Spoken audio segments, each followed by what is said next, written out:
Hello friends, very good morning.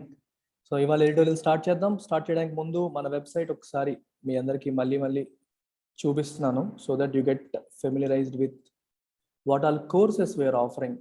So మనం offer చేస్తున్న courses అన్నీ కూడా మన వెబ్సైట్లో కనిపిస్తాయి. ltxclasses.com, ఎల్టీఎక్స్ క్లాసెస్ అని ఇలా టైప్ చేస్తే వచ్చేస్తుంది. This is a website. So దీంట్లో మీరు you can click on store మీద క్లిక్ చేస్తే యూ హ్యావ్ ఆల్ కోర్సెస్. ఎందుకు కేటగిరీస్ ఉంటాయి, ఏపీఎస్సి, బ్యాంక్, క్యాట్ ఇవన్నీ కూడా ఉంటాయి మీకు. ఇందులో యూపీఎస్సి కేటగిరీ మీరు సెలెక్ట్ చేసుకుంటే యూపీఎస్సికి సంబంధించిన కోర్సులన్నీ కూడా మీకు ఇక్కడ కనిపిస్తాయి. లేదు అంటే you have an option, search option ఉంది ఇక్కడ. You can just click demo అని క్లిక్ చేయండి. You have 3 demo courses. Optional demo, bank SSC students కోసం ఇది ఒక డెమో ఉంది, యూపీఎస్సి వాళ్ళకి యూపీఎస్సి డెమో ఇంకా కోర్స్ ఉంది. So you click on UPSC demo and click here, then you have this free course. ఈ పర్టికులర్ కోర్స్ వచ్చి free మీకు. అంటే ఇందులో ఉన్న కంటెంట్ అంతా కూడా మీరు చూడొచ్చు. అంటే రేపు పొద్దున మీరు ఇన్స్టిట్యూట్లో జాయిన్ అయితే ఎలా ఉంటుంది అనేది మీకు క్లియర్ కట్గా ఇక్కడ కనిపిస్తుంది. So you can click on different videos already ఉన్నాయి, పీడిఎఫ్స్ కొన్ని ఉంటాయి, క్విజెస్ కొన్ని ఉంటాయి. So check them. రేపు పొద్దున మీరు జాయిన్ అయితే ఎలా ఉంటుంది, వెబ్సైట్లో మీరు లాగిన్ అయితే ఎలా ఉంటుంది, అంటే మీకు వెబ్ యాక్సెస్ ఎలా ఉంటుంది, అలాగే సేమ్ థింగ్ యాప్ కూడా ఉంది మీకు. ఆండ్రాయిడ్ అండ్ ఐఓఎస్ యాప్ కూడా ఉంది. ఎలా ఉంటుందని మీకు ఒక ఐడియా వస్తుంది. సో మీరు ఇంకా ఫర్దర్ డీటెయిల్స్ కోసం మేడంకి కాల్ చేసి, ప్రత్యూష మేడంకి కాల్ చేసి మీరు జాయిన్ అవ్వచ్చు. This is about UPSC.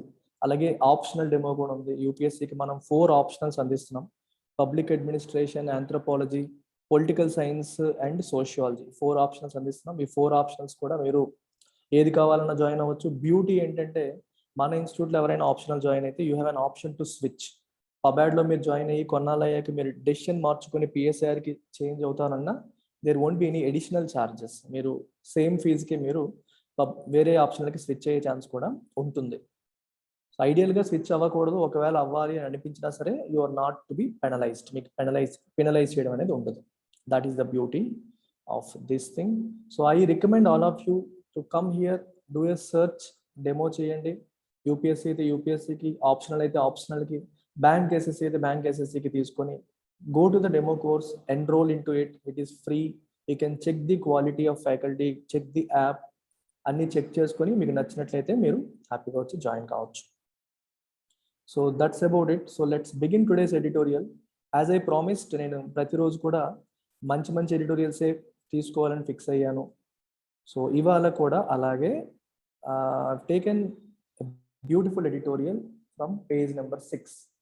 Page number 6లో ఉన్న పెద్ద ఎడిటోరియల్ తీసుకున్నాను, ఒకసారి చూడండి. So this is the editorial taken today. The next step in democratic evolution is overdue. The next step in democratic evolution is overdue. So దీని అర్థం ఏంటి ఒకసారి చూద్దాం.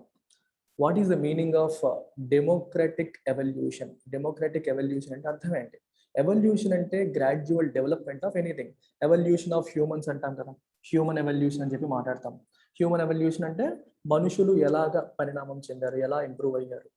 అలాగే డెమోక్రసీ, ప్రజాస్వామ్యంలో కూడా next step is overdue. Due అంటే pending అనే మీనింగ్. ఓవర్ డ్యూ అంటే it is long pending. Democracy next స్టెప్కి వెళ్ళాలి. It has to evolve. ప్రస్తుతం ఉన్న ప్రాసెస్ అనేది సరిపోదు, ఇవాల్వ్ అవ్వాలి, నెక్స్ట్ స్టెప్కి వెళ్ళాలి. It is overdue, it is already pending అని దీని meaning. India must change from a darkening elected authoritarianism to building institutions for citizens inclusion in governance. India ఎలా మారాలండి? From a darkening elected authoritarianism. ఈ beauty of this English, మీకు ఇందులో చాలా concept ఉంది చూడండి.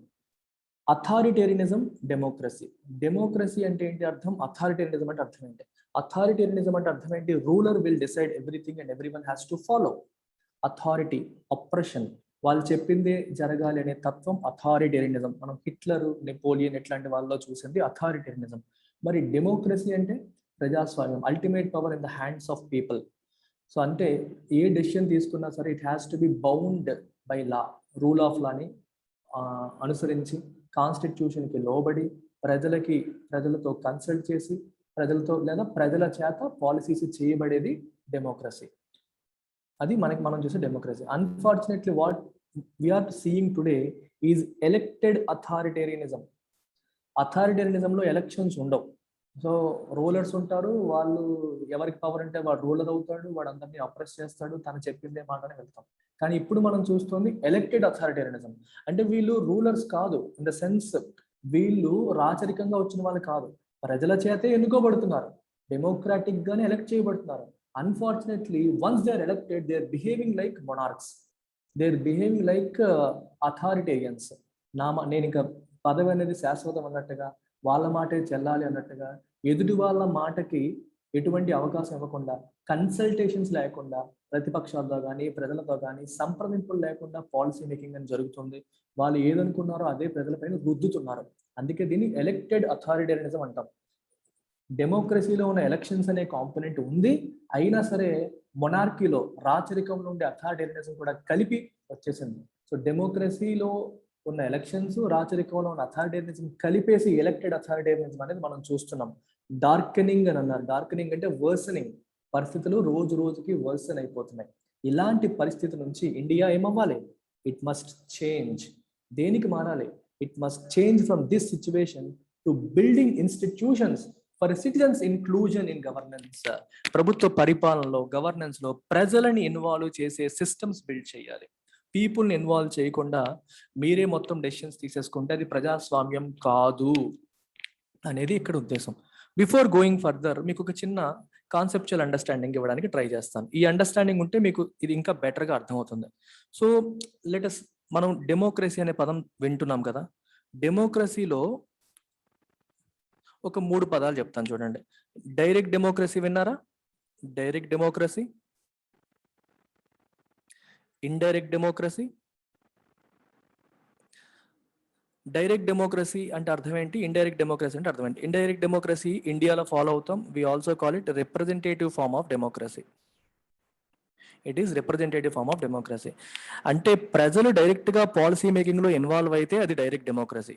ఫర్ ఎగ్జాంపుల్ బ్రిటన్ లో మీరు చూడండి, బ్రెక్సిట్ వినుంటారు, Britain's exit from European Union. Britain European Union నుంచి ఎగ్జిట్ అవ్వాలా లేదా అని చెప్పి డెసిషన్ తీసుకోవడానికి ఏం చేశారు? They conducted a referendum. Referendum అంటే అర్థం ఏంటి? ప్రజల్నే డైరెక్ట్ గా మీరే డిసైడ్ చేయండి అని చెప్పి పీపుల్కే ఓట్ చేయమని చెప్పారు. సో ప్రజలు ఓటు వేశారు. ప్రజలు ఏం చెప్పారంటే బ్రెక్సిట్కి అనుకూలంగా ఓటు వేశారు, అంటే బ్రిటన్ ఎగ్జిట్ అయిపోవాలని చెప్పారు. So it is a tool of direct democracy. అంటే డెసిషన్ అనేది డైరెక్ట్ గా ప్రజలే తీసుకున్నారు. స్విట్జర్లాండ్ లో కూడా ముస్లిం యువతులు బుర్ఖాలు పూర్తిగా నిషేధించాలని చెప్పి ఒక నిర్ణయం తీసుకున్నారు. ఆ నిర్ణయాన్ని కూడా వాళ్ళు రెఫరెండం కండక్ట్ చేశారు స్విట్జర్లాండ్ లో. డెసిషన్ అనేది మేము ఎందుకు తీసుకోవడం, మీరే తీసుకోండి అని దే కండక్టెడ్ ఓటింగ్. సో ప్రజలు డైరెక్ట్ గా ఓటింగ్ లో పార్టిసిపేట్ చేసి, సో ఇలాంటివన్నిటిని మనం డైరెక్ట్ డెమోక్రసీ అంటాం. These are all tools of direct democracy. Second thing is representative form of democracy or indirect democracy. Indirect డెమోక్రసీలో ఏమవుతుంది? ఇండియాలో లాగా, ఇండియాలో నిర్ణయాలు ఎవరు తీసుకుంటారు, చట్టాలు ఎవరు చేస్తారు? సెంటర్ లెవెల్లో ఎంపీలు చేస్తారు. మరి ఎంపీలు ఎవరు? They are people's representatives. They are people's representatives అంటే ప్రజల చేత ఎన్నుకోబడ్డ ప్రజా ప్రతినిధులు. They take decisions on behalf of people. They participate in policy making on behalf of people. While they participate in legislative process, చట్టాలు చేసే పనిలో వాళ్ళు ఇన్వాల్వ్ అవుతారు ప్రజల తరపున. సో పేరుకి ప్రజాస్వామ్యమే కానీ డైరెక్ట్ గా ప్రజలు ఇన్వాల్వ్ అవ్వరు, ప్రజల తరపున ప్రజా ప్రతినిధులు ఇన్వాల్వ్ అవుతారు. And we follow this kind of representative form of democracy. Representative form of డెమోక్రసీలో కూడా మనకి సమస్య అయిపోతుంది. ప్రజాప్రతినిధులు once they get elected they are behaving like kings. వాళ్ళు రాజుల్లాగా బిహేవ్ చేస్తున్నారు, ప్రజల ఆకాంక్షలు అనేవి పక్కకి వెళ్ళిపోతా ఉన్నాయి. అందుకని రీసెంట్ గా మాట్లాడుతున్న ఇంకొక సిస్టమ్ ఏంటంటే పార్టిసిపేటివ్ డెమోక్రసీ. సో పార్టిసిపేట్, ఇది రిప్రజెంటేటివ్ లోనే ఇది ఇంకొక భాగం అని అనుకోండి. రిప్రజెంటేటివ్ నుంచి ఇండియా పార్టిసిపేటివ్ డెమోక్రసీగా మారాలి. పార్టిసిపేటివ్ డెమోక్రసీ అంటే అర్థం ఏంటి? In decision making process you involve people. Direct గా మీరు పీపుల్ ని ఇన్వాల్వ్ చేయండి, లేదా పీపుల్ యొక్క యూనియన్స్ ని, సంఘాలని కానీ, సివిల్ సొసైటీస్ ప్రజా సంఘాలని కానీ మీరు ఇన్వాల్వ్ చేయండి. ఒక చట్టం తీసుకొస్తున్నారు, మీ అభిప్రాయం ఏంటి అని చెప్పి ప్రజల ముందు పెట్టండి, సివిల్ సొసైటీస్ ముందు పెట్టండి, వాళ్ళ ఒపీనియన్ తీసుకోండి.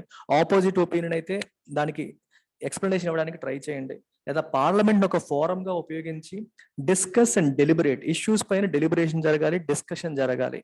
అలా జరిగేది participative governance, citizen centric governance and participative governance, wherein you involve people, you consult people's societies, people's unions while making policies. అలాగే వైల్ ఇంప్లిమెంటింగ్ పాలసీ ఇంప్లిమెంటేషన్ లో కూడా, ఫర్ ఎగ్జాంపుల్ మన్రేగా ఉంది, Mahatma Gandhi national rural employment guarantee act ఉంది. అది implement చేసేటప్పుడు కూడా instead of government directly implementing it, you can involve any civil society, ఏదైనా స్వచ్ఛంద సంస్థనో ఎవరినో ఈ ఇంప్లిమెంటేషన్ మీరు చేయండి. మిడ్ డే మీల్ స్కీమ్ ఉంది. మిడ్ డే మీల్ స్కీమ్ ఎవరు ఇంప్లిమెంట్ చేస్తున్నారు? మనకి అక్షయ పాత్ర అనేది స్వచ్ఛంద సంస్థ.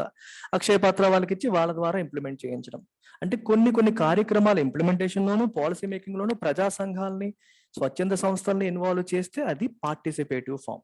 So there is a need to move towards participative form of democracy. అది ఈ బ్యాక్గ్రౌండ్ పెట్టుకోండి మైండ్ లో. ఈ బ్యాక్గ్రౌండ్ తో ఆథర్ ఏం చెప్పారో ఒకసారి మనం చూద్దాం. ఆథర్ ఎవరు దీనికి? అరుణ్ మైరా ఏమంటున్నారు చూడండి ఒకసారి. The human body like A nation is composed of structures and processes. The human body like a nation is composed of structures and processes. అంతేనా? హ్యూమన్ బాడీకి ఏముంటాయి? Different structures and process. ఏంటో structure? A bony skeleton holds it together. అంటే మన ఎముకల గూడు అనేది మొత్తం అంతా కదలకుండా ఒక స్ట్రక్చర్ ఇస్తుంది, షేప్ ఇస్తుంది. Breathing, blood circulation, formation of new cells give the body life. మిగిలినవన్నీ కూడా బ్రీదింగ్, బ్లడ్ సర్క్యులేషన్ అవన్నీ కూడా బాడీకి లైఫ్ ఇస్తాయి. అంటే ఒక స్ట్రక్చర్ ఒకటే ఉంటే సరిపోదు, you need other organs to complete it. When vital processes become weak, the body becomes unhealthy even if the frame is strong. మన ఎముకలు కూడా స్ట్రాంగ్ గా ఉన్నప్పటికీ ఈ వైటల్ ప్రాసెస్ అంటే బ్రీదింగ్ కానీ, బ్లడ్ సర్క్యులేషన్ కానీ ఇవేవైనా సరే ఇన్ఫెక్ట్ అయిపోయినా, అవి వీక్ అయిపోయినా ఏమవుతుంది? బాడీ అన్హెల్దీ అయిపోతుంది. ఫ్రేమ్ స్ట్రాంగ్ గా ఉన్నా సరే బాడీ అన్హెల్దీ అయిపోతుంది.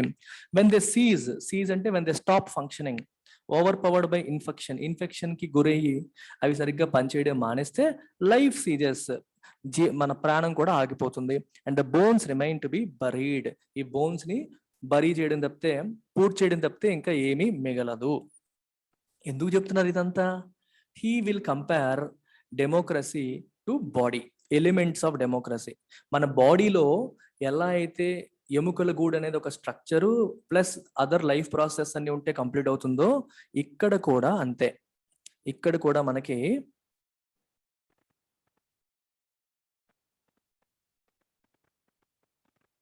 ఇందులో కూడా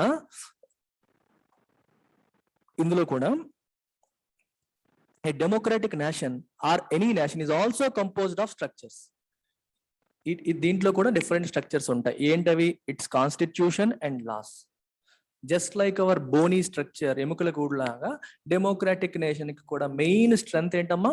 కాన్స్టిట్యూషన్, చట్టాలు. ప్రతిదీ దానికి అనుబడి ఉండాలి. ఈ చట్టాలు, కాన్స్టిట్యూషన్ అన్నిటినీ ఇష్టం వచ్చినట్టు వెళ్లకుండా ఒక స్ట్రక్చర్డ్ వేలో నిలబెడతాయి.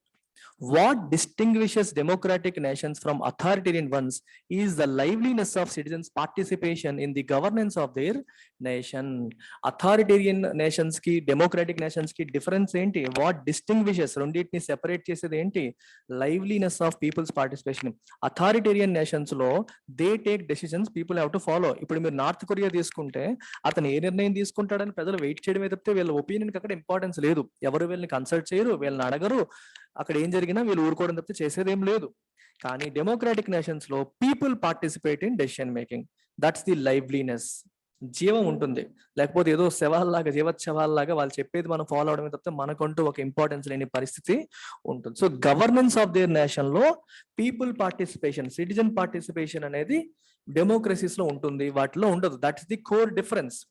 ఇన్ హెల్దీ డెమోక్రసీస్ అంటే సక్రమంగా నడుస్తున్న డెమోక్రసీస్ లో citizens participate effectively in the shaping of policies and laws by which they are governed. ఇందాక మీకు చెప్పాను పార్టిసిపేటివ్ గవర్నెన్స్ అని చెప్పాం.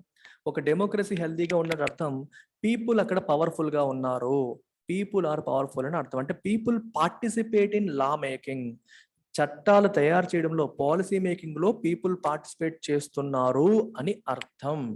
అర్థమైందా? పీపుల్ పాలసీ మేకింగ్ లో పార్టిసిపేట్ చేస్తున్నారు అని అర్థం. Democratic constitutions provide elected assemblies for citizens representatives to shape new policies and pass laws. Democratic constitutions, రాజ్యాంగాలు ఏం చేస్తాయి? అక్కడ ఉన్న పార్లమెంట్ లో, చట్టసభల్లో ప్రజల యొక్క ప్రతినిధుల్ని ఎన్నుకోనే అవకాశాన్ని కల్పిస్తాయి. They participate in policy making, they participate in acts. అంటే ఈ చట్టాలు, చట్టాలు తయారు చేసే క్రమంలో వాళ్ళు పార్టిసిపేట్ చేస్తారు. ప్రజల తరపున ప్రజల ఆకాంక్షలు నెరవేర్చేలాగా వాళ్ళు లా మేకింగ్ లో పార్టిసిపేట్ చేస్తారు అని చెప్పి రాశారు. ఓకే, బాగానే ఉంది. అయితే అంతా బాగుంటే ప్రాబ్లం ఎక్కడ వస్తుంది చెప్పండి. If everything is good then there is no problem. Open minded deliberation అంటే చర్చ. డెలిబరేషన్ అంటే అర్థం ఏంటి? చర్చ, discussion. Open minded deliberation in these forums is necessary to meet the requirements of democracy. ఇందాక చెప్పాను. So you have a parliament, you have people's representatives. వీళ్ళెవరు? Representatives of people. They are not people but they are representatives of people. People యొక్క representatives వీళ్ళు. వీళ్ళని మనం పార్లమెంట్కి పంపాం. ఎందుకు పంపాం? To deliberate. Deliberate అంటే చర్చించాలి.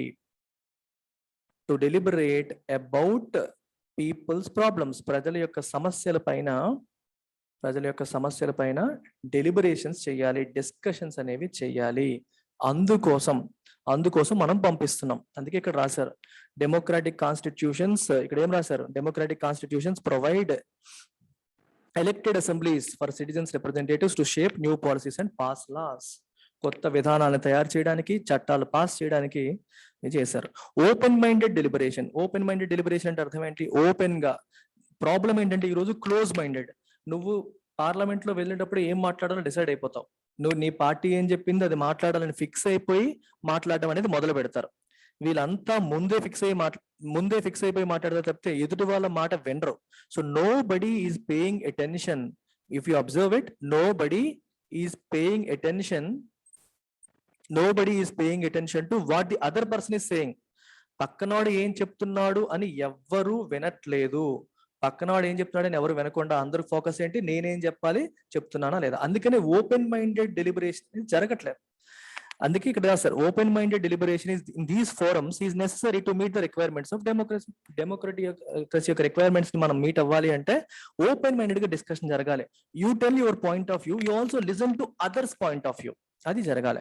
It is also essential for finding good solutions for systemic problems which must be considered from many perspective. మన systemic అంటే సిస్టమ్ లో ఉన్న మన సిస్టమ్స్ ని ఇబ్బంది పెడుతున్న రకరకాల ప్రాబ్లమ్స్ లైక్ కరప్షన్ తీసుకోండి, రేప్ తీసుకోండి, ఉమెన్ యొక్క సెక్యూరిటీ తీసుకోండి, ఉమెన్ ఎంపవర్మెంట్ తీసుకోండి, పవర్టీ తీసుకోండి. ఇట్లాంటి సమస్యలకి పరిష్కారాలు కావాలంటే వాట్ ఈస్ నీడెడ్? సొల్యూషన్ కావాలంటే ఏం కావాలి? We must here from many perspectives. Solution అనేది ఒక వైపు నుంచి రాదు, అన్ని వైపుల నుండి మనం ఆలోచించాలి. So we have to listen to different points of view. అనేది వినాలి. When these forums become chambers for close-minded partisan politics, they cannot find solutions to complex systemic problems that all nations must address in the 21st century. Entave climate change, historical inequities, increasing economic inequalities and violence, brewing with discontents within. ఇవన్నీ సమస్యలు. So ఈ sentence ఒకసారి చాలా important, careful గా వినండి. ఇక్కడ ఏం రాశారు? when these forums become chambers for close minded partisan politics. partisan అంటే biased towards a particular polity, towards a particular party. అంటే ఒక పర్టికులర్ పార్టీ వైపు నువ్వు పక్షపాతం చూపించేది partisan. You should be non partisan అంటే ఏ పార్టీకి అనుకూలంగా లేకుండా నువ్వు ఓపెన్ మైండెడ్ గా మాట్లాడాలి, న్యూట్రల్ గా మాట్లాడాలి, సమస్యలాగే మాట్లాడాలి. పార్టీ ఎజెండాని మోసుకుంటూ వెళ్ళిపోవడం కంటే కూడా సమస్య పైన ఓపెన్ గా న్యూట్రల్ గా ఫైట్ చేయడం అనేది ఇంపార్టెంట్. అన్ఫార్చునేట్లీ ఏమైపోయి క్లోజ్ మైండెడ్. కాంగ్రెస్ వచ్చింది బీజేపీని తిట్టడమే పని, బీజేపీ వచ్చింది కాంగ్రెస్ ని తిట్టడమే పని. They have only one agenda, only partisan politics మాత్రమే జరుగుతున్నాయి. సమస్య పైన ఓపెన్ మైండెడ్ గా డిస్కషన్ జరగట్లేదు. అంటే ప్రభుత్వంలో ఉన్న వాళ్ళు ఒక మంచి పని చేస్తే, నిజంగా మంచి పని అయితే ప్రతిపక్షంలో ఉన్నవాడు దాన్ని ఎప్రిషియేట్ చేయాలి. ఎప్రిషియేట్ చేస్తే మీకున్నది ఓపెన్ మైండ్ అని అర్థం. నేను ప్రతిపక్షం కాబట్టి ప్రభుత్వం చేసిన ప్రతిదాన్ని తప్పు పడితే అది క్లోజ్ మైండెడ్నెస్. సిమిలర్ గా ప్రతిపక్షం ఒక మంచి సలహా ఇస్తే ప్రభుత్వం కూడా ఓపెన్ మైండెడ్ అయితే దాన్ని స్వీకరించాలి. ప్రతిపక్షం చెప్పే ప్రతిదీ తప్పే అని చెప్పి మనం డోర్ క్లోజ్ చేస్తే అది close mindedness. Unfortunately what we are seeing today is close minded partisan politics, biased politics. పక్షపాతంతో కూడిన ఒక పార్టీకి అనుకూలంగా ఉన్న పాలిటిక్స్ ని మనం చూస్తున్నాం తప్పితే ఓపెన్ మైండెడ్ పాలిటిక్స్ మనం చూడట్లేదు, ఓపెన్ మైండెడ్ డెలిబరేషన్స్ చూడట్లేదు. ఇప్పుడు మన సిస్టమ్స్ ఎన్నో ప్రాబ్లమ్స్ ఫేస్ చేస్తున్నాయి. క్లైమేట్ చేంజ్, ప్రపంచవ్యాప్తంగా అందరూ ఫేస్ చేస్తున్న ప్రాబ్లం క్లైమేట్ చేంజ్. హిస్టారికల్ ఇనీక్విటీస్, ఇనీక్విటీ అంటే ఇంజస్టిస్. కొన్ని దేశాలు కొన్ని ప్రాంతాలు ఎప్పటి నుంచో అన్యాయానికి గురయ్యాయి. మీకు బెస్ట్ ఎగ్జాంపుల్ చెప్పాలంటే ఇప్పుడు అండర్ డెవలప్డ్ కంట్రీస్ ఉన్నాయి చూడండి, పేద దేశాలు. ఈ డెవలప్డ్ కంట్రీస్ ఏం చేసాయి, వాళ్ళు విపరీతంగా ఎర్త్ని పొల్యూట్ చేసేసాయి. బట్ యూరోపియన్ కంట్రీస్, అమెరికా లాంటి దేశాలు విపరీతంగా వాళ్ళ డెవలప్మెంట్ కోసం ఇండస్ట్రియలైజేషన్ పేరుతో ప్రపంచాన్ని పొల్యూట్ చేసేసి గ్లోబల్ వార్మింగ్కి, క్లైమేట్ చేంజ్కి వాళ్ళు కారణం అయిపోయారు. పేద దేశాల పరిస్థితి ఇప్పుడు ఎలా ఉంది, వాళ్ళు ఇప్పుడిప్పుడే డెవలప్ అవుదాం అనుకుంటే వీళ్ళు ఏమంటున్నారు, వద్దు పొల్యూషన్ అయిపోతుంది, అది అయిపోతుంది, మీరు ఇవి చేయకూడదు అవి చేయకూడదు అని రెస్ట్రిక్షన్స్ పెడుతున్నారు. సో వీళ్ళు ఎటువంటి డెవలప్మెంట్కి నోచుకోలేదు, బాగా వెనకబడి ఉన్నారు, సఫర్ అయ్యి ఉన్నారు. సో అంటే ఒక డబ్బున్న ధనిక దేశం చేసిన తప్పుకి ఈరోజు ఒక పేద దేశం ఇట్ ఈస్ పేయింగ్ ప్రైస్. ఇదే ఇన్జస్టిస్. ఇలాంటి ఇన్ఈక్విటీస్ చాలా ఉన్నాయి, వీటిని మనం సాల్వ్ చేయాలి, ఈ ప్రాబ్లమ్స్ మనం చేయాలి. ఎకనామిక్ ఇన్ఈక్వాలిటీస్ చాలా ఉన్నాయి, దేశానికి మధ్యలో ఇన్ఈక్వాలిటీస్ ఉన్నాయి, దేశంలో ఉన్న ప్రజల మధ్యలో ఇన్ఈక్వాలిటీస్ ఉన్నాయి, ఆర్థిక అసమానతలు చాలా ఉన్నాయి. And violence brewing with discontents within. And discontent అంటే అసంతృప్తితో కూడిన వైలెన్స్. వైలెన్స్ అంటే అర్థం ఏంటి మీకు మీనింగ్? వైలెన్స్ అంటే హింస. వైలెన్స్ అంటే మీనింగ్ ఏంటి? హింస. అసంతృప్తితో కూడిన ఈ హింస కూడా, ఇదంతా కూడా సమస్యల కింద ప్రజెంట్ ఉన్నాయి. The US houses of Congress seem hamstrung by party politics. Hamstrung అంటే అర్థం ఏంటంటే, హ్యామ్స్ట్రింగ్ అంటే వినుంటారు, తొడ కండరం. హ్యామ్స్ట్రింగ్ అంటే హ్యామ్స్ట్రింగ్ ఇంజూరీ అని చెప్పి ఎక్కువగా మనం వింటూ ఉంటాం, క్రికెటర్స్కి వస్తూ ఉంటుంది. సో ఇఫ్ సంథింగ్ ఇస్ హ్యామ్స్ట్రంగ్, అది మీకు పని చేయట్లేదు అంటే కట్ ఆఫ్ అయిపోయింది, అర్థమైంది మీకు, అది కట్ అయిపోయింది. కట్ అయిపోతే మనం సరిగ్గా నడవట్లేదు అని అర్థం. యుఎస్ కాంగ్రెస్ అంటే అర్థం ఏంటి, మన పార్లమెంట్ ని అక్కడ కాంగ్రెస్ అంటారు. అక్కడ కూడా పార్టీ పాలిటిక్స్ తో ఎప్పుడు గొడవలు అయిపోయాయి. రిపబ్లికన్స్ డెమోక్రాట్స్ గా విడిపోయి, వీళ్ళని వాళ్ళు సపోర్ట్ చేయరు, వాళ్ళని వీళ్ళు సపోర్ట్ చేయరు, ఎప్పుడు గొడవలు అయిపోయాయి. ఇండియన్ పార్లమెంట్ లో చూస్తే అవి ఎలా అయిపోయాయంటే, అవి degenerated into floor battles with missiles. ఏదో యుద్ధ భూమిలాగా మారిపోయింది, మిసైల్స్ పెట్టుకుని ఒకటి మీద ఒకడు యుద్ధం చేసుకున్నట్టుగా ఇండియన్ పార్లమెంట్ మారిపోయింది. Citizens of many European democracies are dismayed by the performance of their elected institutions.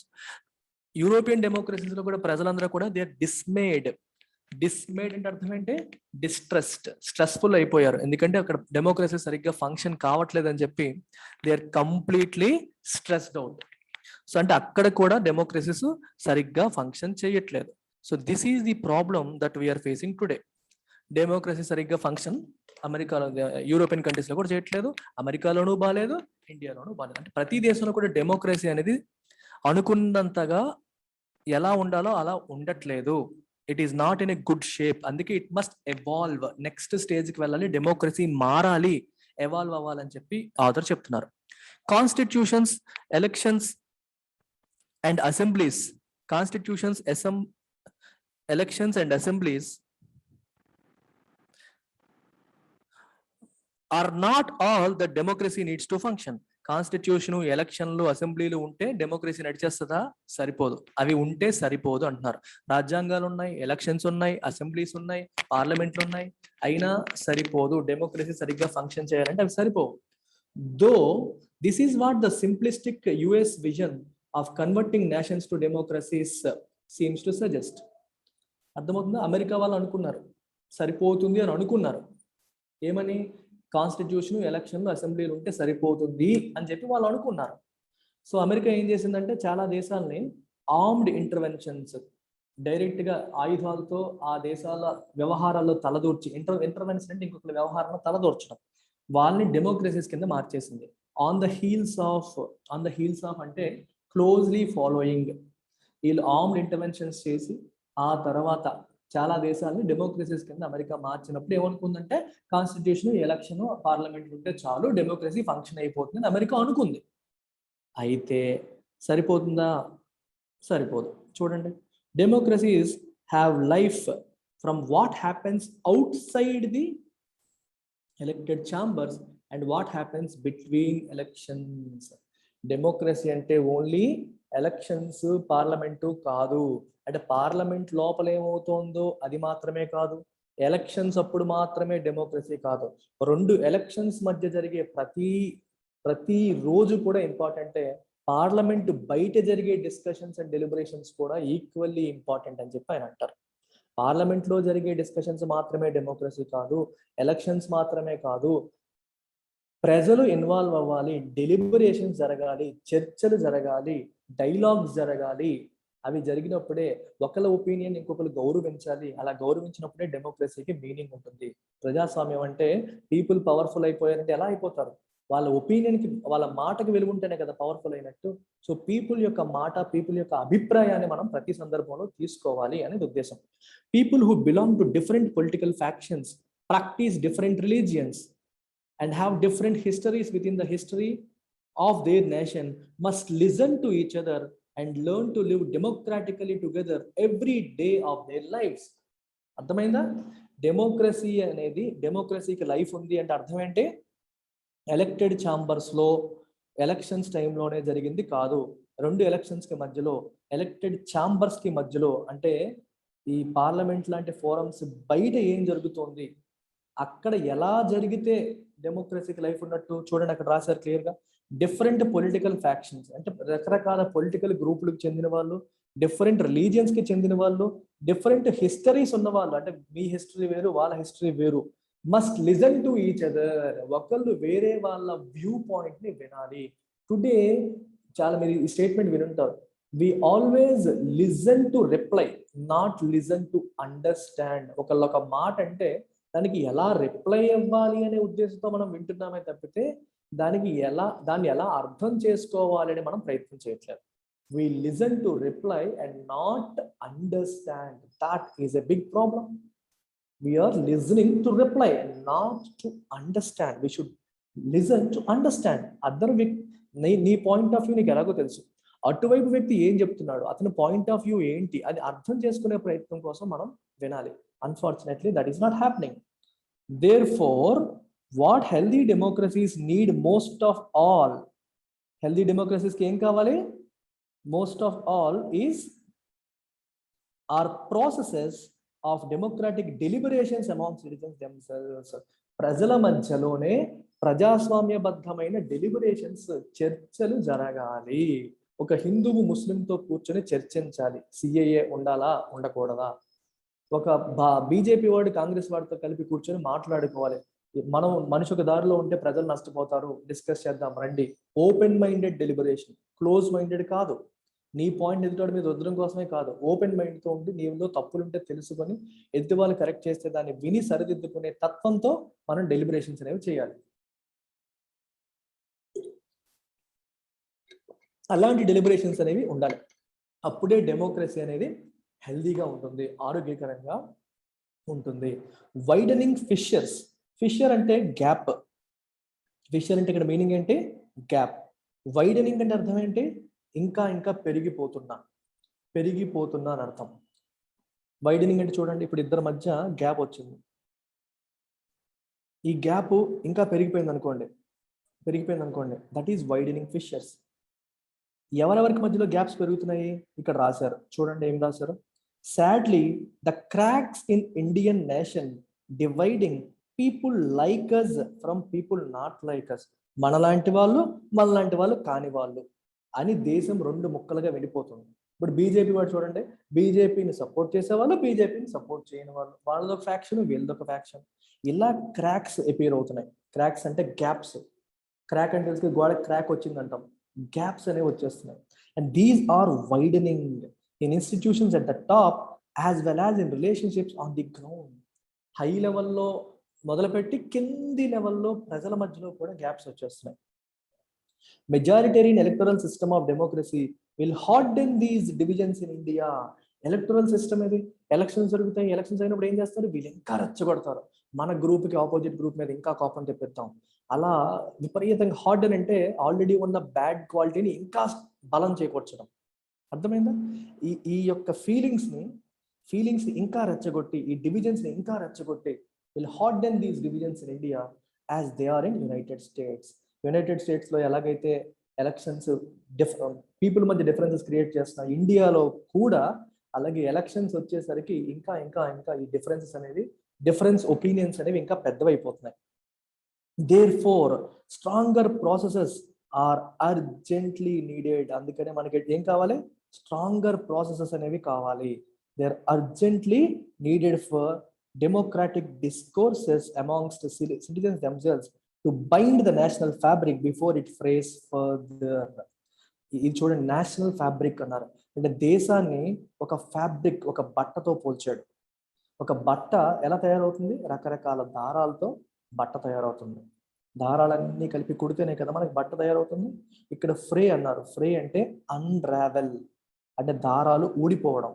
దారాలు పోగులు పోగులుగా విడిపోయింది అనుకోండి, బట్ట ఏమవుతుంది? చిరిగిపోతుంది. అంటే దేశంతో కంపేర్ చేస్తే దేశం ఐక్యతని కోల్పోతుంది. దేశంలో డివిజన్స్ వస్తాయి.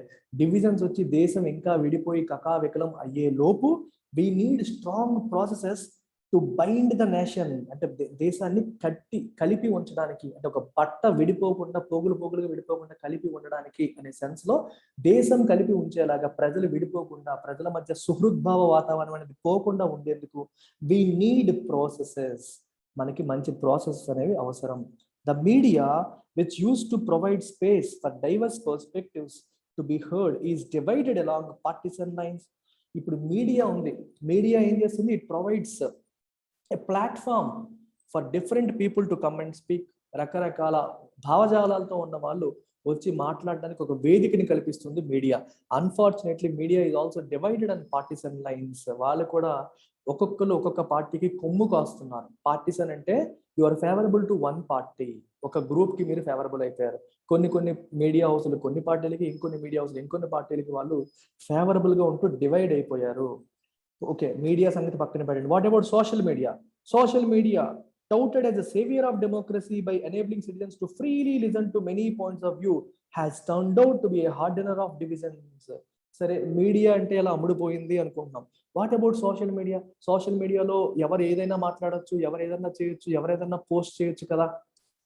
సో సోషల్ మీడియాని ఎలా ప్రమోట్ చేశారు? Touted as saviour of democracy. ప్రజాస్వామ్యాన్ని బతికిస్తుంది, కాపాడుతుంది అని చెప్పి మనం భావించాం. అన్ఫార్చునేట్లీ ఇదేం చేసింది? ఏ రకంగా? By enabling citizens to listen to many points of view. నీకు ఒక పర్టికులర్ మీడియా హౌస్ లో ఒక పర్టికులర్ వాయిస్ వినిపిస్తున్నాడు అనుకోండి, నువ్వు సోషల్ మీడియాకి రా. ఆ టీవీకి వెళ్ళి మాట్లాడలేకపోయిన వ్యక్తి వీడియో రికార్డ్ చేసి యూట్యూబ్ లోనో ఫేస్బుక్ లోనో పెట్టొచ్చు. And people can freely listen to it. ఈ రకంగా అదర్ పాయింట్ ఆఫ్ వ్యూ కూడా వినే అవకాశం ప్రజలకు వస్తుంది. ఆ రకంగా డెమోక్రసీ అనేది బతికిస్తోంది ఇది అని చెప్పి సోషల్ మీడియాని ప్రమోట్ చేశారు. అన్ఫార్చునేట్ గా ఇలా ప్రమోట్ చేయబడే సోషల్ మీడియా కూడా it has turned out to be a hardener of divisions. ఈ డివిజన్స్ ఏవైతే ఉన్నాయో, ప్రజల మధ్య వస్తున్న గ్యాప్స్ ఏవైతే ఉన్నాయో వాటిని ఇంకొంచెం హార్డెన్ చేసింది, గ్యాప్ ని బలపడేలా చేసింది. ఇప్పుడు ఎలా అయిపోయి అంటే, మనకి బీజేపీని తిట్టే వాళ్ళంతా ఒక గ్రూపు, వాళ్ళకంటూ కొన్ని సోషల్ మీడియా పేజెస్ ఉంటాయి ఫేస్బుక్ లో. మోదీ గారిని పొగిడే వాళ్ళంతా ఇంకో గ్రూప్, వాళ్ళకు భజన చేసే పార్టీలు ఇంకో గ్రూపులు అయిపోతాయి. ఏపీలో టీడీపీ సోషల్ పేజెస్, వైఎస్ఆర్సీపీకి ఫేవరబుల్ గా ఉన్న సోషల్ మీడియా పేజెస్. ఇలా సోషల్ మీడియాలో కూడా ప్రజలు గ్రూపులుగా మారిపోయి కొట్టుకుంటున్నారంటే డివిజన్స్ ఇంకా హార్డెన్ అవుతున్నాయి. వాళ్ళని తిడుతూ వీళ్ళు మీమ్స్ చేస్తారు, వీళ్ళని తిడుతూ వాళ్ళు మీమ్స్ చేస్తారు, వీళ్ళని వాళ్ళు ట్రోల్ చేస్తారు, వాళ్ళని వీళ్ళు ట్రోల్ చేస్తున్నారు. ఒకరిని తిడుతూ ఇంకొకడు ఆ తిట్టడాన్ని ఎంజాయ్ చేస్తారు. దీనివల్ల డిఫరెన్సెస్ పెరుగుతున్నాయి, గ్యాప్స్ అనేవి పెరుగుతున్నాయే కానీ తగ్గట్లేదు. గ్యాప్స్ అనేవి పెరుగుతున్నాయి కానీ తగ్గట్లేదు. So that is a problem. Gaps అనేవి పెరుగుతున్నాయి కానీ అవి తగ్గట్లేదు. అందుకే మీడియా కూడా అనుకున్నంతగా, సోషల్ మీడియా కూడా అనుకున్నంతగా హెల్ప్ చేయలేకపోయింది. Smart algorithms have created echo chambers of people who like each other. ఈ సోషల్ మీడియాలో ఏమవుతాయంటే అల్గరిథమ్స్, నువ్వు ఏదైతే లైక్ చేస్తావో నీకు అలాంటివే వస్తాయి నీ ఫీల్డ్లోకి. ఫర్ ఎగ్జాంపుల్, నువ్వేదో సోషల్ మీడియాలో ఫేస్బుక్లో చూస్తూ ఒక బైక్ సంబంధించిన పేజ్ లైక్ చేసావు అనుకో, నెక్స్ట్ డే నుంచి ఆ బైక్కి సంబంధించిన కంటెంట్ నీ ఫీల్డ్లోకి వచ్చేస్తూ ఉంటుంది. అవి చూసి నువ్వు వాటిని ఫాలో అయిపోతావు. ఇప్పుడు కూడా అంతే, చంద్రబాబు నాయుడు గారిని తిడుతూ ఒక పోస్ట్ వస్తే నువ్వు లైక్ చేసావు అనుకో, నెక్స్ట్ టైం నీ ఫీల్డ్లోకి అలాంటి పోస్ట్ వచ్చేస్తాయి. You slowly become part of anti, దీనికి ఆపోజిట్ గ్రూప్లో నువ్వు జాయిన్ అయిపోతావు. వాళ్ళు ఏం పెడతారో చూస్తావు. ఈయనంటే నేను నచ్చదు అనుకో, ఆయన తిట్టడానికి నువ్వు ఎంజాయ్ చేస్తూ ఉంటావు. అలాగే జగన్మోహన్ రెడ్డి గారు అంటే మనకు నచ్చదు, ఆయన తిడితే ఎవడో పోస్ట్ పెట్టాడు, you like it, and then ఆ పోస్టులు మన దాంట్లో ఫీల్డ్లో వస్తుంటాయి. ఇవి ఎలా అయిపోయాయంటే ఇలాంటి ఛాంబర్స్ అయిపోయాయి. ఒకరినొకరు ఇష్టపడే వాళ్ళని ఒక దగ్గర పెట్టడానికి, ఒకరినొకరు ఇష్టపడే వాళ్ళందరికీ ఆపోజిట్ ఛాంబర్లో పెట్టడానికి. చూసారా? Have created echo chambers of people who like each other and who do not listen to those in other chambers. నీకు నచ్చట్లేదు అనుకో, you move out of the Facebook page. నీకు ఎవరు నచ్చుతారో, నీకు ఏది నచ్చితే అది చేసే వాళ్ళని ఒక దగ్గర కూర్చోబెట్టాం. And lob hate bombs at each other across the walls. Lob అంటే విసరడం, పట్టుకొని విసరడం అనే మీన్. హేట్ బాంబ్స్, వాళ్ళని తిడుతూ నువ్వు వాళ్ళ మీద బాంబులు వేయడం, అటువైపు వాళ్ళకి ఏమైనా ఉంటే వాళ్ళు నీ మీద బాంబులు వేయడం. బాంబులు వేయడం అంటే యాక్చువల్ బాంబు అని కాదు, ట్రోల్ చేయడం, మీమ్స్ వేయడం అవే అన్నమాట. వాటిని బాంబ్స్ అని చెప్పి అన్నారు. వాళ్ళని డెరోగేట్ చేస్తూ, వాళ్ళని అవమానపరుస్తూ ఒక పోస్టర్స్ పెట్టడం, వీళ్ళని అవమానపరుస్తూ పోస్టర్స్ పెట్టడం, దాంట్లో ఆనందాన్ని పొందడం, ఇలాంటివి. Discussions of India's chronic problems that cry for new solutions have descended into debates about whether the origins of the problems were in the times of NDA or UPA. చూడండి ఇక్కడ ఏం రాశారు చూడండి. Discussions of India's chronic problems. For example ఇప్పుడు NPA problem ఉంది, non performing assets problem ఉంది. Chronic అంటే మనల్ని ఎప్పటి నుంచి వదలకుండా మనల్ని వెంటాడుతున్న ప్రాబ్లమ్ని క్రానిక్ అంటాం. క్రానిక్ కాఫ్ అంటారు, అలాగా మీకు దగ్గు తగ్గదు, వస్తూనే ఉంటుంది, మళ్ళీ మళ్ళీ వచ్చేదని క్రానిక్. పోవర్టీ ఎప్పటి నుంచో ఉన్నది, ఇలాంటి ప్రాబ్లమ్స్ అనమాట. వీటి గురించి ఎప్పుడు డిస్కస్ చేసినా సరే డిస్కషన్ ఏమవుతుంది, ఇది ఎన్డీఏ హయాంలోనే జరిగింది, లేదా ఇది యూపీఏ హయాంలోనే జరిగింది, ఇది మీ వల్లే జరిగింది, ఇది మా వల్లే జరిగింది. ప్రతిదానికి ఆరిజిన్ ఏంటి, ఎవరి వల్ల జరిగిందని చెప్పి తప్పులు బ్లేమ్ గేమ్ ఆడుతూ ఒకరి మీద ఒకరు తప్పులు దోసుకుంటున్నారే తప్పితే people are not really trying to find solutions. It seem solutions కనుక్కోవడానికి ట్రై చేయట్లేదు. డిసెండ్ ఇంటూ అంటే దిగజారిపోతున్నాయి అని అర్థం. డిసెండ్ ఎసెండ్, ఎసెండ్ అంటే పైకి వెళ్ళడం, డిసెండ్ అంటే కిందకి రావడం. డిసెండ్ అంటే అలా దిగజారిపోతున్నాయి, అలా కన్వర్ట్ అయిపోతున్నాయి, అలా మారిపోతున్నాయి. ఎలా? into debates about whether the origins of the problems were in the times of NDA or UPA. మీ టైంలో వచ్చిందా, మా టైంలో వచ్చిందని డిస్కషన్స్ కి మారిపోతుంది. It seems that in any discussion about what aids the country, whether in parliament, the media or social gatherings, one must be seen either support the political dispensation in power or its opposition. Dispensation అంటే system అని, political system అనే meaning కూడా వస్తుంది. ఇప్పుడు ఏ discussion జరిగినా సరే, ఇప్పుడు నువ్వు నీ ఫ్రెండ్తో డిస్కస్ చేస్తున్నావు, అది ఎలా అయిపోతుందంటే నువ్వు బీజేపీకి సపోర్టా ఆపోజిటా చెప్పు, అలా అయిపోతుంది. ఓపెన్ గా డిస్కస్ చేసే పరిస్థితి లేకుండా పోయింది. అర్థమవుతుంది. సోషల్ గ్యాదరింగ్స్ లో కానీ, మీడియాలో కానీ, బయట కానీ వీళ్ళు ఎయిదర్ నువ్వు వాళ్ళని సపోర్ట్ చేసేలాగా ఉండాలి, లేక అపోజ్ చేసేలాగా ఉండాలి. ఎయిదర్ దిస్ ఆర్ దట్ అయిపోయింది. There is little room for thoughtful non partisan deliberations. Thoughtful అంటే ఆలోచనలతో కూడిన, నాన్ పార్టిసన్ పార్టీలతో సంబంధం లేని డెలిబరేషన్స్, చర్చలకి అసలు రూమ్ లేకుండా, అవకాశం లేకుండా పోయింది. లిటిల్ అంటే ఆల్మోస్ట్ నన్, నో రూమ్, ఎటువంటి అవకాశం లేకుండా పోయింది. అలా మారిపోయింది కంప్లీట్గా there is no room for deliberations అయిపోయింది. డెలిబరేషన్స్ అంటే చర్చలు అని అర్థం. Taking a new step. మరి ఇలాంటి దానికి సొల్యూషన్ ఏంటి? ఇప్పటి వరకు సమస్యలు చెప్పాడు, మరి సొల్యూషన్ ఏంటి? It is time for the next step in the evolution of democratic institutions. Democratic institutions లో నెక్స్ట్ స్టెప్ తీసుకోవాల్సిన సమయం ఆసన్నమైంది. Calypso Nicolaides of the School of Transnational Governance, European University Institute says, consent of the governed is about more than periodic elections or referenda. Consent అంటే అనుమతి, of the governed అంటే పరిపాలించబడుతున్న వ్యక్తి. ఎవరు? People. Govern చేస్తున్నది rulers, govern చేయబడుతున్నది people. వీళ్ళ యొక్క consent అంటే వీళ్ళ యొక్క అనుమతి అనేది ఇంపార్టెంట్. ఎలక్షన్స్ ఎంత ఇంపార్టెంటో రెఫరెండం అంటే అనుమతి అనేది ఓన్లీ ఎలక్షన్స్ రెఫరెండమే కాదు. రెఫరెండం అంటే ఎప్పుడు ఓటు వేయడం పాలసీ విషయంలో, ఎలక్షన్స్ అంటే ఎలక్షన్స్ అప్పుడు ఓటు వేయడం. దీనికి మించినది ఏంటది చూడండి. The process of deepening the reach of democracy remains the same as it has been for the last 200 years. A struggle to expand the franchise. ఇక్కడ ఫ్రాంచైజ్ అనే మీనింగ్ ని రకరకాలుగా అర్థం చేసుకోవచ్చు. ఎందుకంటే ఫ్రాంచైజ్ అంటే ఇప్పుడు మనకి కేఎఫ్సి తీసుకోండి, కేఎఫ్సి వాడు ఫ్రాంచైజ్ ఇచ్చాడు అంటే నీకు అఫీషియల్ గా పర్మిషన్ ఇచ్చాడు టు డూ సేమ్. కేఎఫ్సిలో ఏం జరుగుతాయి అవన్నీ మనం చేయడానికి ఒక అవకాశం ఇచ్చాడు అనేది ఫ్రాంచైజ్ అంటాం. ఇంకొక మీనింగ్ రైట్ టు ఓటు వేసే హక్కును కూడా ఫ్రాంచైజ్ అంటాం. Universal adult franchise, universal adult suffrage అని చెప్పి అంటారు. రైట్ టు ఓట్ కూడా ఫ్రాంచైజే. అయితే ఇక్కడ ఏం రాశారు? The process of deepening the reach of democracy యొక్క డెప్త్ని ఇంకా పెంచడం, రీచ్ని ఇంకా పెంచే ప్రాసెస్ అనేది లాస్ట్ 200 సంవత్సరాలుగా ఒకే దగ్గర ఉండిపోయింది. ఏంటది? ఫ్రాంచైజ్ ఇచ్చారు, అయిపోయింది. అంటే ఓటు హక్కు ఇవ్వడానికి మించి ఏం చేయలేకపోయారు అనే సెన్స్ అర్థం చేసుకోవచ్చు. I struggle to expand the ఫ్రాంచైజ్ని ఎక్స్పాండ్ చేయలేకపోయారు, అక్కడ వరకే ఆగిపోయింది. It could not go beyond that. This time around it is a franchise that does not necessarily express itself through the right to vote in periodic elections, but rather to widespread inclusion in the political process. ఒక్క elections లో vote వేయడమే కాదు, political process లో wide spread inclusion అంటే ప్రతి ఒక్క process లో కూడా ఇన్ ఆల్ ఇట్స్ ఫార్మ్స్ ప్రజలు ఇన్వాల్వ్ అవ్వాలి. Every decision that the government takes, ప్రతి దాంట్లో ప్రజలు పార్టిసిపేట్ చేయాలి, ప్రజలు ఇన్వాల్వ్ చేయాలి అనేది ఉద్దేశం. ఎలక్షన్స్ అప్పుడు ఓటు వేయడం ఒకటే కాదు. A civil society movement citizens for Europe has proposed a solution. ఏంటది? A European citizens assembly solution propose చేశారు. సిటిజన్స్ ఫర్ యూరోప్ అనే సివిల్ సొసైటీ మూవ్మెంట్ ఏమో ఒక సొల్యూషన్ ప్రపోజ్ చేసింది. ఏంటది?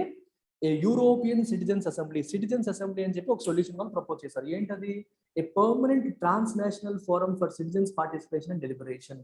ట్రాన్స్నేషనల్ అంటే ఒక దేశానికి కాదు, యూరోప్ లో ఉన్న డిఫరెంట్ కంట్రీస్ కి చెందిన పీపుల్ ఒక ఫోరం కింద ఏర్పడి వాళ్ళు సమస్యల పైన చర్చించడానికి ఒక ఒక forum for citizens participation and deliberation, వాళ్ళు పార్టిసిపేట్ చేసి డెలిబరేట్ చేయడానికి, చర్చించడానికి ఒక ఫోరం కింద వాళ్ళు ఏర్పడ్డారు. అర్థమైందా? ప్రజలందరూ కలిపి they formed A forum. Transnational, అది కూడా ఒక దేశానికి చెందిన వాళ్ళే కాదు, వివిధ యూరోపియన్ కంట్రీస్ కి చెందిన వాళ్ళు ఒక ఫోరం కింద ఏర్పడ్డారు. They discuss different situation, different problems వాళ్ళు డిస్కస్ చేస్తారు. అయితే బాగానే ఉంది, వాళ్ళని కూడా గవర్నమెంట్ ఇన్వాల్వ్ చేసింది అనుకోండి, అప్పుడు ఏమవుతుంది? సరే, మనం సిటిజన్స్ కూడా ఇన్వాల్వ్ చేసినట్టే అవుతుంది. Because that's a citizens forum. Government decision making తీసుకున్నప్పుడు చేసేటప్పుడు if you involve citizen forums that will only help them. దానివల్ల వాళ్ళకి కూడా మమ్మల్ని ఇన్వాల్వ్ చేశారంటే ఫీల్ వస్తుంది, డెమోక్రసీ బలం స్ట్రెంగ్తన్ అవుతుంది. వర్డ్స్ ఆఫ్ కాషన్ దో, అయితే దీంట్లో కూడా కొన్ని సమస్యలు ఉన్నాయి. వీ హ్యావ్ టు కాషన్ అంటే తెలుసుకొని జాగ్రత్త, కొంచెం జాగ్రత్త పడాల్సిన విషయాలు ఉన్నాయి. ఏంటవి? Citizens for Europe explains the drawbacks of purely online. ఇది ఆన్లైన్ కదా, ఈ ఆన్లైన్ లో కొన్ని సమస్యలు ఉన్నాయి. ఏంటిది? డిజిటల్ డివైడ్ ఉందనుకోండి, ఆన్లైన్ యాక్సెస్ లేనివాడు ఇందులో పార్టిసిపేట్ చేయలేడు. రెండోది, ఐడియాలజికల్ క్లీవేజెస్ ని యాక్సెంచుయేట్ చేయడం.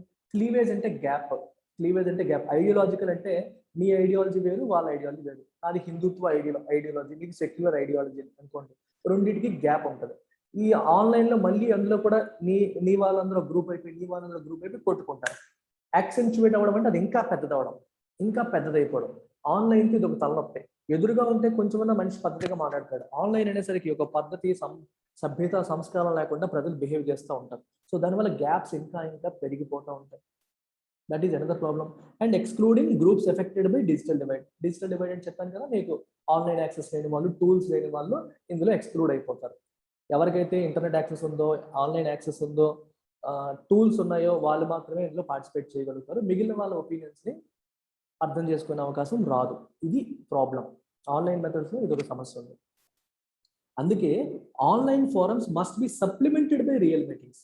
ఆన్లైన్ ఫోరమ్స్ ని రియల్ మీటింగ్స్ తో సప్లిమెంట్ చేయాలి, వాటికి యాడ్ ఆన్ లాగా రియల్ మీటింగ్స్ కూడా జరగాలి. Only online forums will not help. We need real meetings as well.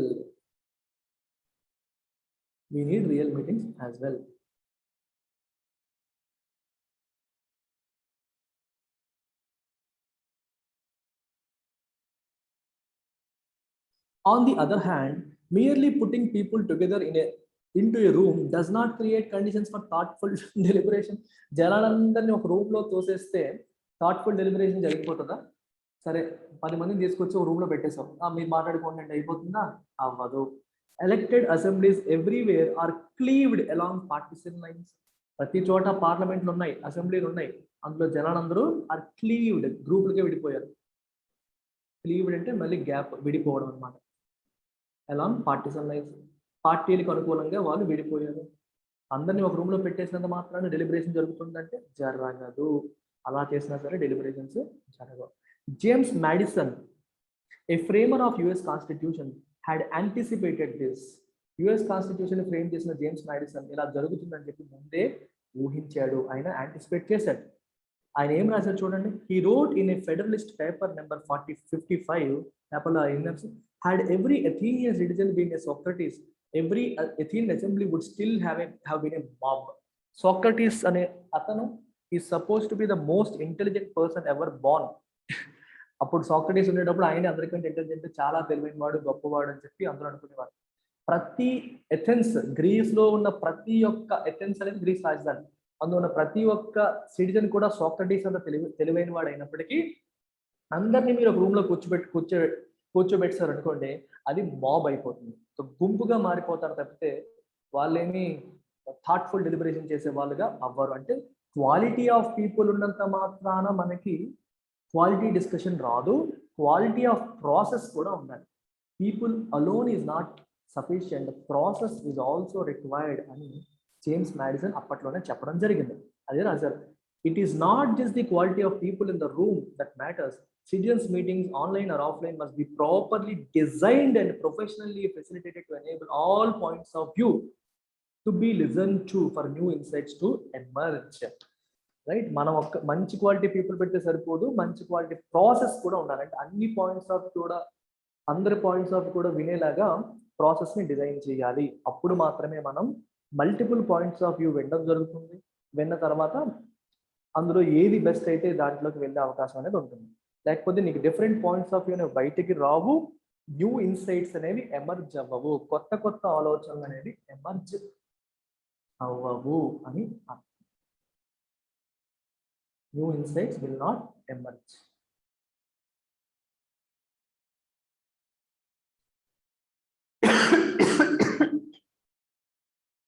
I return to the analogy of the human body. అంటే other అంటున్నాడు, నేను మళ్ళీ హ్యూమన్ బాడీ ఎనాలజీకి వస్తున్నాను. The human body is a complex system composed of many complex organs and processes: heart, brain, liver, digestion, respiration, self-healing, etc. Human బాడీలో it's a complex system. ఇందులో రకరకాల ప్రాసెస్లు ఉంటాయి, స్ట్రక్చర్ ఉంటుంది, ప్రాసెస్ ఉంటుంది. ఏంటవి? Heart, brain, liver, digestion, respiration, self healing లాంటి రకరకాల ప్రాసెస్లు హ్యూమన్ బాడీలో మనకి ఉంటాయి. హ్యూమన్ బాడీలో ఉండడం అనేది మనం చూస్తాం. అయితే ఎందుకు చెప్తున్నారు ఇదంతా?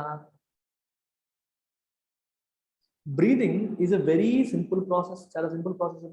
It is the first one that a baby learns as soon as it emerges from mother's womb. తల్లి గర్భం నుంచి బయటకు వచ్చాక మనిషి నేర్చుకునే మొట్టమొదటి ఏంటి? బ్రీదింగ్ ఎలా చేయాలి. చాలా సింపుల్ ప్రాసెస్ ఇది. అన్ఫార్చునేట్లీ ఈ రోజు మనం బ్రీదింగ్ ఎలా చేయాలో తెలియక మళ్ళీ యోగా మీద ఆధారపడుతున్నాం. Yet we forget how to breathe well as we grow. పెద్ద అయ్యే కొద్దీ ఎలా ఊపిరి పీల్చాలో కూడా మనం మర్చిపోయే పరిస్థితికి వచ్చేసి యోగా మీద ఆధారపడుతుంది. Yoga teachers us that learning to breathe well can tone up all complex system of body and mind. Body and mind యొక్క కాంప్లెక్స్ సిస్టమ్ని ఇది టోన్ అప్ చేస్తుంది. సరిగ్గా బ్రీత్ చేయడం అనేది చాలా ఇంపార్టెంట్. అంటే మనకి చిన్నప్పటి నుంచి తెలుసు అనుకున్నదే సరిగ్గా చేయట్లేదు మనం. సిమిలర్గా డెమోక్రసీ విషయంలో కూడా చెప్తాడు. Human societies are also complex systems composed of many formal institutions and many process of interaction among people. Human బాడీలో డిఫరెంట్ ప్రాసెస్ ఎలా జరుగుతాయో, complex interaction between different life process ఎలా జరుగుతుందో, సొసైటీస్లో కూడా డిఫరెంట్ ప్రాసెస్ జరుగుతాయి, వాటి మధ్య ఇంటరాక్షన్ జరుగుతూ ఉంటుంది. Listening like breathing is a basic process. Breathing అనేది బాడీకి ఎలాంటి బేసిక్ ప్రాసెస్, లిజనింగ్ అనేది కూడా అలాంటి ప్రాసెస్. ఇంటరాక్షన్స్ అనేవి మస్ట్ జరుగుతూ ఉంటాయి. ఇంటరాక్షన్ జరిగేటప్పుడు మనం వినాలి. అన్ఫార్చునేట్లీ మనం వినడాన్ని నేర్చుకోవాలా, మాట్లాడడాన్ని నేర్చుకున్నాం. We have forgotten how to listen well. ఎలా వినాలి అనే విషయం మనం మర్చిపోయాం. Especially to people who not like us. మనలాంటి వాళ్ళ మాటలు మనం వింటాం. అంటే మనలాగే ఆలోచించే వాటితో మనం మాట్లాడతాం, కానీ మనలాంటి వాళ్ళు కాదు అనుకునే వాళ్ళ మాటలు మనం వినట్లేదు. We are not listening. We are not listening. That is the problem here. That is the problem. In schools, we are taught how to speak well and win elocution contests and debates. Debates ఎలా గెలాలి, elocutions ఎలా గెలాలి అనేది మనకు నేర్పించారు. కానీ there are no lessons in how to listen well and no prizes for best listeners. వినేవాడికి prize లేదు, right? బాగా వినడం ఎలా అనేది నేర్పించలేదు. We listen to what others say. వాళ్ళు ఏమంటారో వింటాం. We do not listen to understand why they believe that they do. వాళ్ళు ఏమన్నారో వింటాం, కానీ వాళ్ళు అలా ఎందుకు అన్నారు అని అర్థం చేసుకునే ప్రయత్నం మనం చెయ్యము. We don't even try to do that. We don't even try to understand why a particular person is saying something. వాళ్ళు అలా ఎందుకు మాట్లాడుతున్నారో తెలుసుకునే ప్రయత్నం కూడా మనం చేయట్లేదు. Often we stop listening even while other is speaking. వాళ్ళు మాట్లాడుతున్నప్పుడు మనం వినడం కూడా ఆపేస్తూ ఉంటాం. Mentally preparing our riposte. Mentally preparing our riposte to win a debate. Riposte అంటే మీకు ఒక ఆర్గ్యుమెంట్ ఇచ్చారనుకోండి, ఆర్గ్యుమెంట్కి కౌంటర్ ఆర్గ్యుమెంట్. దాన్ని నీకు విమర్శకి ప్రతి విమర్శ, దాన్ని రిపోర్ట్స్ అంటారు. ఇలా ఒకళ్ళు మనల్ని ఒక మాట అంటుండగానే అది వినడం మీద కూడా దృష్టి పెట్టకుండా దానికి మనం ఎలా కౌంటర్ చేయాలని చెప్పి ఆలోచిస్తూ ఉంటాం. We don't even try to listen, we don't even try to understand. Dialogues to understand are not debates to win. Dialogue అంటే చర్చ, వైపాక్షిక చర్చ. Dialogues to understand are not debates to win. Argument గెలవడం కాదు ముఖ్యం, అర్థం చేసుకోవడం ముఖ్యం. They are explorations of complex issues by combining the knowledge of diverse people. Different people యొక్క నాలెడ్జ్ని కంబైన్ చేసి మన దగ్గర ఉన్న కాంప్లెక్స్ ప్రాబ్లమ్ని సాల్వ్ చేసే ప్రయత్నం చేయడమే. ఎక్స్ప్లోరేషన్ అంటే సెర్చ్. కాంప్లెక్స్ ఇష్యూస్ని సెర్చ్ చేసి దాని యొక్క సొల్యూషన్స్ని వెతుకునే ప్రాసెస్ ఇది. అంతేగాని నా మాట నెగ్గాలి, నీ మాట నెగ్గాలని కాదు. నువ్వు ఒక మాట చెప్తావు, అందరూ కలిపి మధ్యలో ఉన్న సమస్యను ఎలా పరిష్కరించాలని ఆలోచించాలి. That is the purpose of dialogue. Monocultures of thought can be as sterile as monocultures in nature. Monoculture అంటే మీకు ఒకే పంట పండిస్తారు చూడండి. మోనోకల్చర్ అంటే ఒకటే పంట పండించడం. వ్యవసాయంలో ఒకే భూమిలో ఎప్పుడు ఒకే పంట పండిస్తే సారం పోతుంది, సారం అనేది పోతూ ఉంటుంది. సిమిలర్గా నేచర్లో అది ఎలాగైతే అవుతుందో థాట్ కూడా అంతే.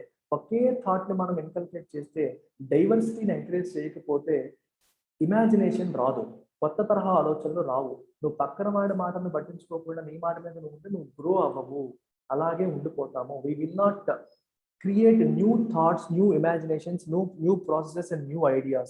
Only when you allow the other person, వేరే వాళ్ళ ఆలోచనలు మనం అకామిడేట్ చేసినప్పుడే డైవర్సిటీ వస్తుంది, ఆలోచన అనేది ఎక్స్పాండ్ అవుతుంది. భూమిలో సారం అనేది ఎలాగా పోతుందో ఇది కూడా అంతే, సారం లేకుండా అయిపోతుంది. Monocultures of thought can be sterile. సారం లేకుండా నిస్సారం అయిపోయే అవకాశం ఉంటుంది. Diversity in the composition of the participants is essential. అందుకే మాట్లాడే వాళ్ళ పార్టిసిపెంట్స్ లో డైవర్సిటీ ఉండాలి.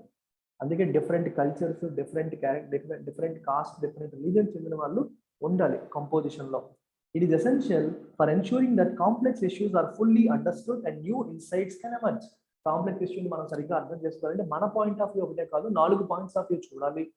అండ్ కొత్త ఇన్సైట్స్ రావాలి అంటే మనం 4 వైపుల నుంచి వినాల్సిన అవసరం అనేది ఉంటుంది. However, diversity of opinions can create cacophonies. ఒక మాట అయితే ప్రశాంతంగా ఉంటుంది, 4-5 మాటలు వస్తే గొడవలు వస్తాయి, గోల అవుతుంది. Of course it will create cacophonies, అంటే పెద్ద పెద్ద లౌడ్ నాయిస్ క్రియేట్ చేస్తుంది. Unless the deliberations are managed well. ఈ చర్చని సరిగ్గా మేనేజ్ చేయకపోతే అది గోల కింద మారిపోతుంది. 4 ఒపీనియన్స్ వినాలంటే మంచిదే. If you manage it well, everybody behaves well, that this no problem. లేదంటే అది పెద్ద పెద్ద గోల కింద మారిపోయే అవకాశం అనేది ఉంటుంది. The time has come to learn to listen well, not just to speak well. మనం మాట్లాడడానికి సమయం వచ్చింది. లిజన్ వెల్, వినాలి, నాట్ జస్ట్ స్పీక్ వెల్. మాట్లాడడం కాదు, వినే సమయం వచ్చింది. అందరికీ మాట్లాడడం వచ్చు, వినడమే రావట్లేదు. We have to learn how to listen well and conduct dialogues, not debates. Debate అంటే వాదనలు చేయడం కాదు, డైలాగ్స్, చర్చలు జరగాలి. The assemblies Emperors Ashoka and Akbar conducted centuries ago in India provide some role models. Ashoka మరియు Akbar conduct చేసిన assemblies అంటే ఈ సమావేశాలు అవి రోల్ మోడల్స్ మనకు ప్రొవైడ్ చేస్తాయి. అప్పుడు చర్చించుకునేవారు, వాదించుకునే వాళ్ళు కాదు. Technologies of democratic deliberation have advanced. అప్పటికి ఇప్పటికీ డెమోక్రాటిక్ డెలిబరేషన్ యొక్క సిచ్యువేషన్ అనేది అడ్వాన్స్ అయ్యింది, ఇవాల్వ్ అయ్యింది, చాలా ముందుకు వచ్చేసింది. Right, since the times of Athenians, Ashoka and Akbar, as James Fishkin explains in When People Speak, ఈ బుక్ లో ఆయన చెప్పాడంట. ఏం చెప్పాడు? Deliberative democracy and public consultation. ఈ బుక్ లో ఆయన చెప్పినట్టుగా అడ్వాన్స్ అయ్యాయి అంటున్నారు. సిస్టమ్స్ అనేవి అడ్వాన్స్ అయ్యాయి. The soft power of India, the world's most richly divorce. Richly అంటే కొంచెం ఎంఫసైజ్ చేయడానికి చెప్పాడు, చాలా ఎక్కువగా. Richly diverse nation perhaps will increase when it returns from presently darkening elected authoritarianism.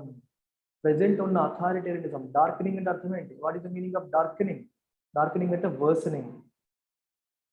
దీని నుంచి మనకి బయట పడితేనే ఈ సాఫ్ట్ పవర్ అనేది, ఇండియా యొక్క పవర్ అనేది ఇంక్రీజ్ అవుతుంది. In the evolution of to lead in the evolution of institutions for citizens participation in democratic governance. ఒకసారి మళ్ళీ చదివేద్దామా?